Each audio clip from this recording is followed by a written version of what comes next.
On the US version of Quora, someone asked this question: why can China's development speed far exceed that of India? One netizen's answer was highly praised. In 1949, China's starting line was very low. At that time, China's various indicators, whether humanities or economics, were relatively low, even lower than the average level of some African countries between the Sahara and South Africa. At that time, India's railways were 3 times that of China's. The average life expectancy of Indians was 5 or 6 years longer than that of Chinese. India's major industrial output, such as steel, fertilizer, coal, cement, and electricity, far exceeded China's. What made China develop at such an astonishing speed in just over half a century? The key to this is the one thing that China has been fighting for and India has been ignoring: the literacy campaign for all. Compared with the rapid economic development of New China, literacy can be described as a poverty alleviation in the field of knowledge and culture, and the achievements it has brought are equally outstanding. At the beginning of the founding of New China, the country had a population of 550 million, 80% of whom were illiterate. From 1949 to 1969, in just 20 years, New China swept 100 million illiterates through 4 large-scale literacy campaigns. By 2000, China's illiteracy rate had dropped to 6.72%. This can be called a miracle in the history of human culture and education. How important is the literacy campaign? How did the great achievement of literacy in New China come about? Today Uncle Ku will talk about it. 1. 80% of the illiterate. How to be prosperous. At the beginning of the founding of New China, it faced great challenges. To deal with the mess formed by foreign aggression, feudal exploitation, plutocratic monopoly, and internal and external wars, it can be described as a waste of time. To develop the economy and make the country rich and strong, the most important thing is to rely on people. However, the cruel reality faced by New China is: among the 550 million people in the country, 400 million are illiterate, and the illiteracy rate is as high as 80%. In the vast rural areas that account for the vast majority of the country's population, the illiteracy rate is even more than 95%. The enrollment rate is only 6%. Illiteracy has many different definitions. The illiteracy and semi-literacy in my country's statistics refers to those who are 15 years old and above who are illiterate or have less than 1,500 words and cannot read popular books and newspapers or write notes. How can a country full of illiterates build and develop socialism, promote industrialization and modernization, and realize the dream of a strong country? The picture shows Zhao Pengpi, a cadre in charge of literacy work in Dongjian Village, Ruchun County, Shaanxi Province. In order to get rid of this tiger standing in the way of the development of the republic, literacy was quickly put on the agenda. In December 1949, the first National Education Work Conference was held, which determined the policy and steps of gradually reforming the old education and the direction of developing new education, and proposed that education should serve the country's construction, popularize and improve, and in a long period of time, popularization. In 1950, Mao Zedong wrote an inscription on the first issue of People's Education: recovering and developing people's education is one of the important tasks at present.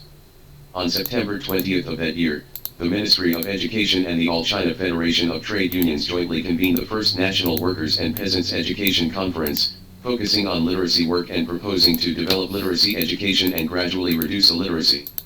After the meeting, a vigorous top-down literacy campaign was launched across the country, and literacy classes began to be set up all over the country. At that time, although there was an urgent need to learn culture, it was equally important to resume industrial and agricultural production. Therefore, literacy classes in cities and factories were mostly held at night, and literacy classes in rural areas were mostly held in winter when the farm was slack, which was also called winter school. Photographed by Xinhua News Agency reporter Wang Chunda, a rural woman who went to winter school with textbooks in Hangzhou County, Zhejiang Province in December 1950. However, it is not enough to just set up literacy classes. What is more important is the method, how to teach so that people can get rid of illiteracy as soon as possible. You should know that the standard for literacy in my country is to know 1,500 to 2,000 commonly used Chinese characters and be able to write in a simple way. For many people who did not even know a word before, how easy is it? 2. Military coup to civilian. On August 2, 1952, at the military games to celebrate the 25th anniversary of the founding of the People's Liberation Army, Such a spectacle appeared. Photographed by Xinhua News Agency reporter Yu Qiabang. The runners on the starting line made squatting postures, but they were not ready to start, but squatted, and put the cardboard on their knees to write. It turned out that the starting rule of this race is, instead of listening to the starting gun, whoever writes the prescribed words first can start. If you are illiterate, it can be said that you lost at the starting line. This is a true portrayal of the vigorous national literacy campaign in the early days of the founding of New China. The breakthrough in literacy education methods comes from grassroots troops. Qi Jianhua, who graduated from the Central Plains Military and Political University in 1948, was a cultural officer in the Southwest Military Region of the People's Liberation Army at that time. At that time, most of the soldiers of the People's Army came from the working people, and many of them did not get the opportunity to receive education and became illiterate. Qi Jianhua's task was to teach them literacy. As early as January 1949, Qi Jianhua, who had just graduated, began to explore literacy teaching methods. At the beginning, he adopted the 3 to 5 teaching method that was popular in various places at that time, that is, to teach 3 to 5 new characters a day. This teaching method seemed to be able to make steady progress over time.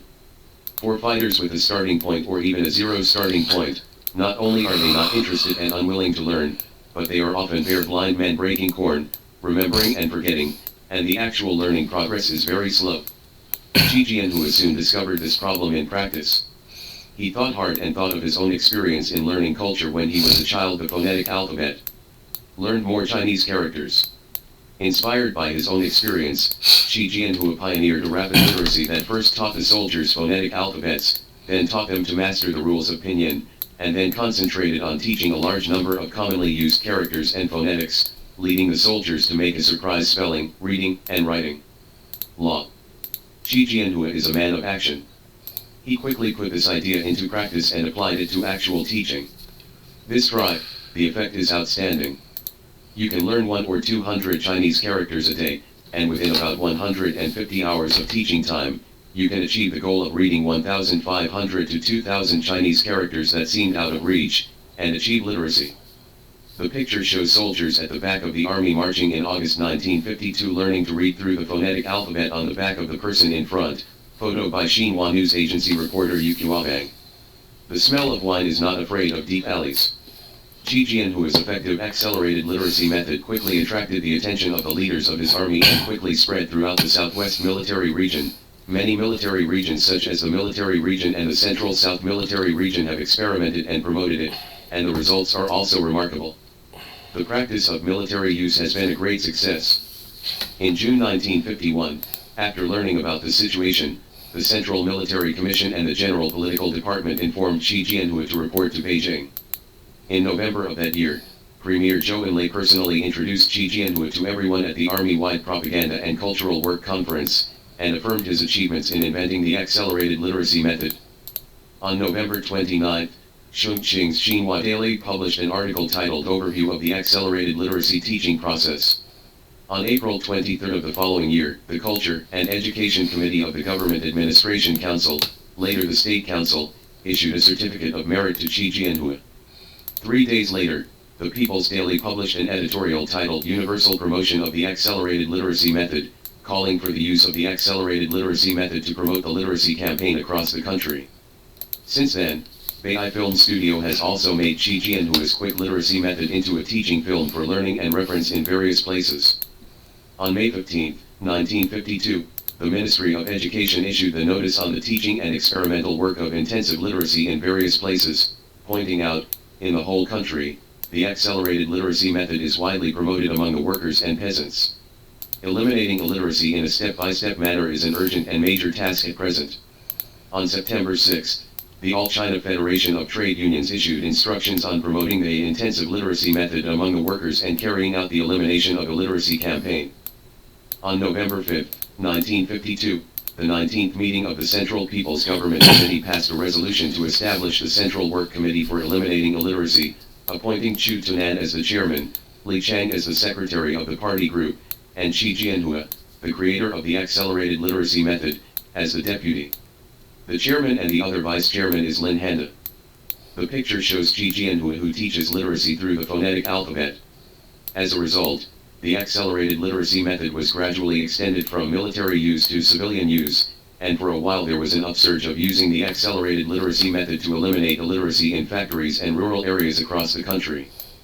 As for the specific implementation of literacy measures, it can be said that there are frequent coups across the country.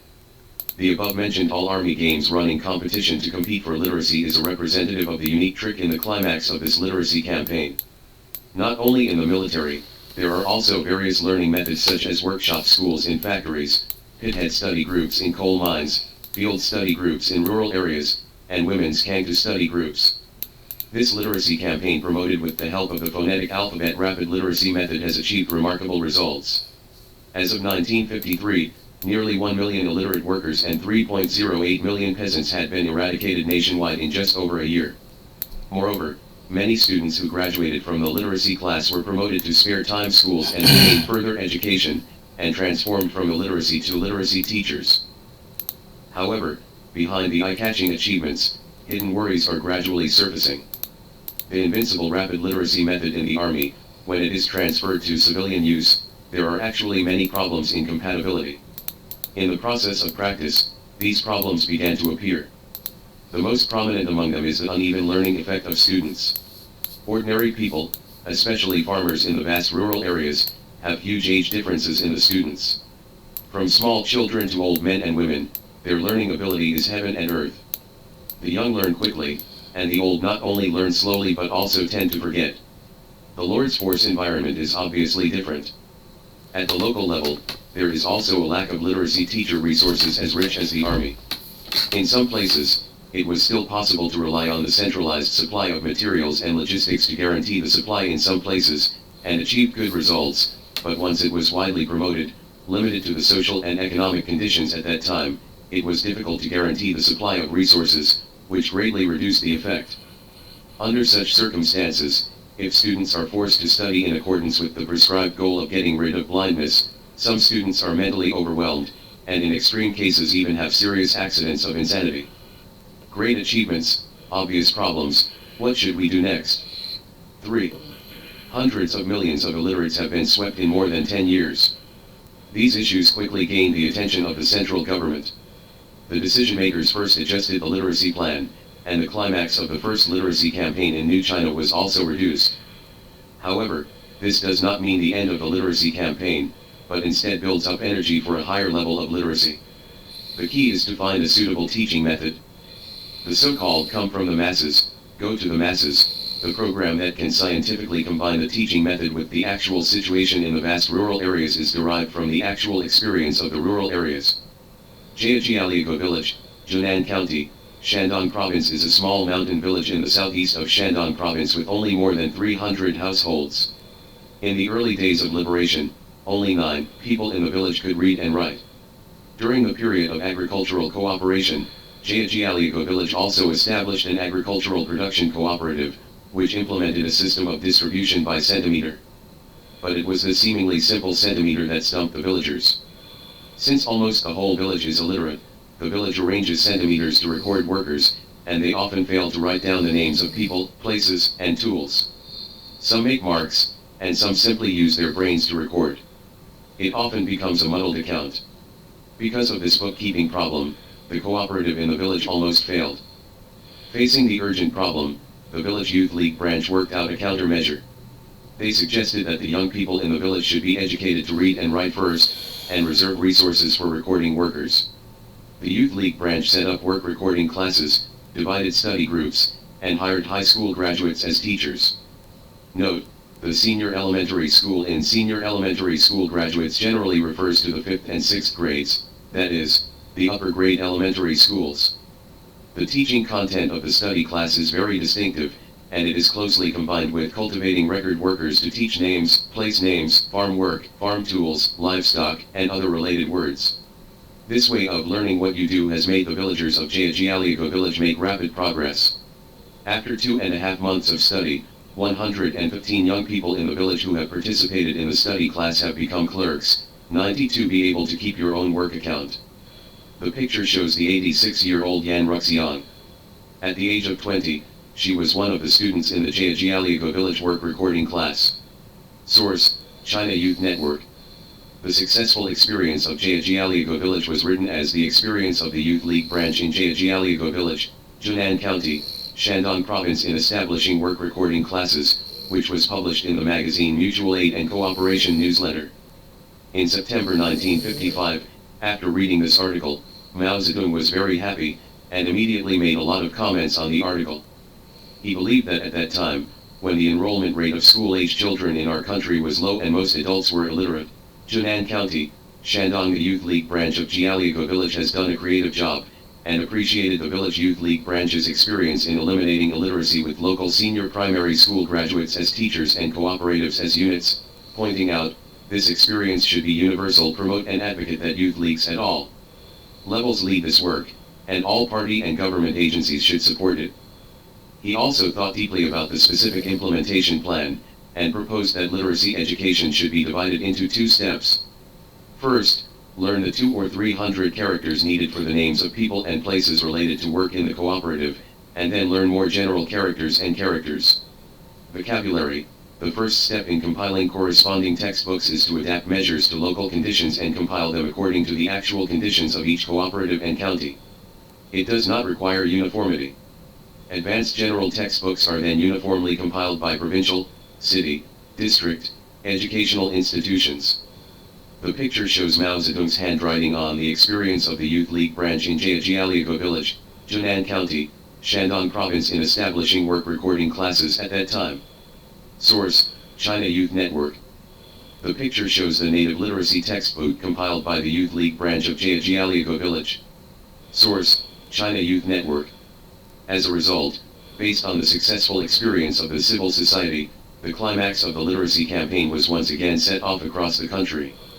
Starting from the most practical things around the people, you can learn to read at your fingertips, learn while doing, and use while learning. The interest and efficiency of students' literacy learning have been significantly improved. The picture shows the literacy class in Shachuo Village, Fu County, Liaoning Province in 1955 combined with real objects for literacy teaching, photo by Jia Huimin. The masses of the people have also created many good teaching forms. At that time, industrial and mining enterprises adopted forms such as combination of long shifts and short shifts, concentration and decentralization, combination of off-duty and spare time, and combination of self-study and tutoring. Achieved learning methods are found by everyone, as convenient as possible. Arrange work to squeeze time, learn as much as you can learn, see things and read, see words and ask people, and there are classrooms everywhere, full of reading. Jiajialiago Village's experience of first teaching young people with strong learning ability to learn to read and literate has also been promoted, and a very interesting phenomenon has formed across the country. In the literacy education at that time, it was often not the parents who taught the children, but the sons who taught the children. Laozi teenagers who can quickly learn to read, in turn teach adults who have been illiterate for half their lives. The picture shows in 1960, members of the 2nd Brigade of the Miztag People's Commune in Taxorgan Tajik Autonomous County, Xinjiang, learning culture in the field with the help of elementary school students, photo by Xinhua News Agency reporter Wu Shenzhen. This is a product of the special era formed in response to the educational reality accumulated in old society, and it may also be a very rare phenomenon in the history of human culture and education. Taking the people to teach the people and those who are capable as teachers, advocating Mr. Crosses and Mr. Hunt's characters, and get rich first and then get rich later in terms of cultural level. Exit. The teaching methods that are closer to the people's livelihood and the atmosphere of learning for all have made this new round of literacy campaign achieve remarkable results. By the first half of 1957, 22 million people had been lifted out of illiteracy, and 1.6 million people had graduated from high school and junior high school. The picture shows the literacy certificate of that year. Source, Shenyang Daily Newspaper History Office. From 1949 to 1969, China carried out 4 large-scale literacy campaigns.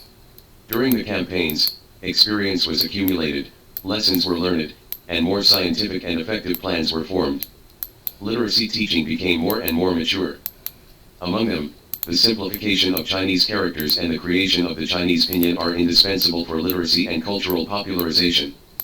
The Chinese character simplification plan actually adopted by New China was determined and promulgated for implementation in 1956, and the Hanyu pinyin plan was promulgated in 1958. The promotion of simplified characters and the Chinese Pinyin program has greatly improved the efficiency of literacy education, and also effectively dealt with the persistent problem of frequent reblindness of students in the literacy work at that time. It can be regarded as an advanced version of Qijianhua's phonetic alphabet teaching, which became the core of the last two literacy campaigns. Using Pinyin, generally after about 100 hours of teaching, students can reach the literacy standard. At the same time, for many ethnic minorities who originally had no written language or whose writing system was not yet perfect, Hanyu Pinyin has also become the key to helping them create and improve their writing, finding a way out for this difficult problem of literacy. New China's 4 literacy campaigns before the 1970s achieved world-shocking achievements. In the second national census that began in 1964, a comprehensive survey was also conducted on the cultural quality of the citizens. The results showed that the illiteracy rate of the population over the age of 15 had dropped from 80% in the early days of liberation to 52%. In the 10 years since the founding of New China, more than 100 million adults have taken off the hat of illiteracy. 4. Literacy, only in progress, not in completion. Looking back at the literacy campaign that year, while achieving outstanding results, it should also be noted that the absolute number of illiterates in the country is still huge. The remaining illiteracy is even more difficult to eradicate. Under the specific historical background of the early days of the founding of New China, campaign-style literacy can be said to be the most effective and fastest way, which can quickly eliminate illiteracy and provide a large number of usable talents for the construction of the republic. However, with the development of society and economy and the changes of the times and environment, the problems of high double blindness rate and the problem of treating the symptoms but not the root cause have gradually become prominent. At the same time, from the world to China, the definition of illiteracy is also undergoing major changes. Since the 1960s, the concept of functional literacy began to spread around the world, arguing that literacy education is not only related to basic general knowledge, but also should be related to vocational training, increased productivity, more active participation in civic life, better understanding of connect with the surrounding world, expand from simple literacy education to broader educational content. This trend is also recognized by China. Therefore, the old ways of literacy have gradually become unsustainable, and the transformation of literacy education is needed in the new era. The fundamental reason for the existence of a huge number of illiterates in the early days of the founding of New China is the historical debt. Most of the population failed to receive education or received little education at school age, and they naturally became illiterate as adults. Therefore, if we want to cure the symptoms or cure the root cause of illiteracy, and eliminate the source of illiteracy, it ultimately depends on the development of basic education. While the literacy campaign was in full swing, New China was also actively building a basic education system across the country, especially in rural areas. After the reform and opening up, the popularization of compulsory basic education has embarked on a fast track. In May 1985, the party's Central Committee issued a decision on the reform of the education system, proposing to implement 9-year compulsory education step by step. Education should be oriented toward modernization, the world, and the future. In 1986, the compulsory education law of the People's Republic of China was promulgated, the funding for primary and secondary education increased, and the conditions for running schools were improved. By the autumn of 2008, tuition and miscellaneous fees for compulsory education will be fully exempted. At the same time, the well-known Hope Project and Spring Bud Project have mobilized the whole society to help out-of-school children return to school and improve the coverage of basic education. The picture shows a photo taken by Xie Heilong in April 1991 of Su Mingwan, a primary school student, listening to class seriously at Zanhe Central School, Daling Township, Jinsai County, Anhui Province. This famous photo has almost become a symbol of the Hope Project. The establishment, development, popularization, and improvement of the compulsory education mechanism have blocked the channels for the emergence of new illiteracy from the root. It is also against this background that in the 1990s, the Chinese government clearly stated the strategic goal of basically eradicating illiteracy among young and middle-aged people throughout the country by the end of this century. In fact, it is not easy to achieve this goal. Although by the 45th anniversary of the founding of New China, according to statistics, nearly 200 million illiterates had been eradicated nationwide, and the illiteracy rate had dropped to 15.88% in 1990, but the total number of illiterates in the country was still 180 million at that time.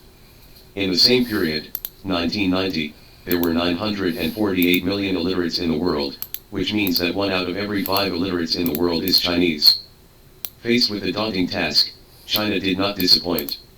According to the 5th census in 2000, the number of illiterate people in the country has dropped to 85 million, and the illiteracy rate has dropped to 6.72%. In 2011, the People's Republic of China announced to the world that it had fully completed the strategic tasks of popularizing 9-year compulsory education and eradicating illiteracy among young and middle-aged people. By 2010, my country's illiterate population had further dropped to 54.65 million, with an illiteracy rate of 4.08%. China is now also the country with the largest population of people who can read and write in the world. This is China's great contribution to the world in the field of culture and education. The photo is taken by Wang Guanxiao, a reporter from Xinhua News Agency, in classrooms in rural primary schools in China today. The process of achieving comprehensive literacy in New China is also the process of establishing a complete modern education system. So far, China has completely changed the situation of poor education foundation and overall backwardness, and the education has taken on a new look. In 2018, the net enrollment rate of primary school-age children in my country reached 99.95%, the gross enrollment rate of preschool education was 81.7%, the gross enrollment rate of high school was 88.8%, and the gross enrollment rate of higher education was 48.1%. The national average level, the average education years of China's working-age population has reached 10.6 years, and the proportion of higher education in the new labor force exceeds 48%, and the average education years have reached more than 13.6 years, which is higher than the world average. The process of literacy eradication also goes hand in hand with women's liberation and equal rights in New China. In the long old society, women's status was very low, and education was even more difficult to talk about. At the beginning of the founding of New China, the illiteracy rate of Chinese women was over 90%, and the enrollment rate of girls was only 20%. The literacy campaign in the 1950s lifted 16 million women across the country from illiteracy. Within 45 years after the founding of New China, 110 million women across the country became literacy-free, and the female illiteracy rate dropped to 30% by 1993. In the process of popularizing compulsory education, all localities have actively formulated policies to encourage girls to enroll and implement equal opportunities for boys and girls in schools at all levels. The picture shows the women's literacy group of Lishunda Agriculture, Forestry, and Animal Husbandry Production Cooperative in Zigu Village, Pingshun County, Shaanxi Province in 1952. Photo by Xinhua News Agency reporter Chen Haiping. New China's literacy work has completed the basic tasks at the turn of the century. So, for us today, is literacy just a history that should be dusted and recalled? Of course not. What literacy brings to every Chinese is not only the improvement of basic knowledge and cultural level, but also a concept of popularization of education and lifelong learning. The definition of illiteracy is constantly changing with the changes of the times, and literacy is not an eternal standard for literacy. Today's era is changing with each passing day, especially in recent years. If you don't acquire new knowledge for a week, you may not be able to keep up with others, or even understand what others are saying. This phenomenon is often called new illiteracy. In fact, when the United Nations redefines the standard of illiteracy in the new century, it has already included the ability to recognize the symbols of modern society and the ability to use computers for learning, communication, and management. An educated and knowledgeable person will also become illiterate if he cannot continue to learn and improve, and keep up with the pace of social development. This means that education, especially literacy education in a broad sense, will be a long-term task accompanying social development. In this sense, literacy work can also be said to be only in progress, not in completion. Education and learning should be a lifelong career for the country, society, and individuals. This may be the huge wealth accumulated by the long process of literacy in New China.